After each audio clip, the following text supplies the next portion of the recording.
মা ইলিশ সংরক্ষণ অভিযান বাস্তবায়নে টাস্কফোর্স কমিটির সভা অনুষ্ঠিত হয়েছে। লক্ষ্মীপুর জেলা প্রশাসন ও মৎস্য অধিদপ্তরের আয়োজনে জেলা প্রশাসক সম্মেলন কক্ষে এই সভা অনুষ্ঠিত হয়। এ সময় জেলা প্রশাসক বলেন, মা ইলিশ সংরক্ষণের জন্য মেঘনা নদীতে 22 দিন সব ধরনের মাছ ধরা নিষিদ্ধ থাকবে। এটি বাস্তবায়নে জেলা উপজেলা প্রশাসন, নৌ পুলিশ, কোস্টগার্ড ও মৎস্য অধিদপ্তর যৌথভাবে অভিযান পরিচালনা করবে। এদিকে মুন্সিগঞ্জের টঙ্গীবাড়িতে মা ইলিশ সংরক্ষণ অভিযান বাস্তবায়নের লক্ষ্যে টাস্কফোর্স কমিটির সভা অনুষ্ঠিত হয়েছে।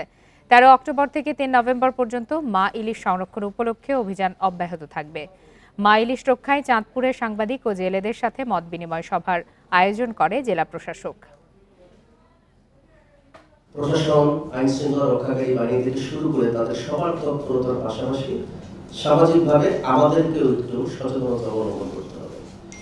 কারণটি হচ্ছে যে এই সময়টিতে আমরা যদি মা ইলিশকে রক্ষা করতে পারি, তাহলে সারা বছরের ক্ষেত্রে আমরা ইলিশের একটি অসাধারণ সরবরাহ আমরা পাবো।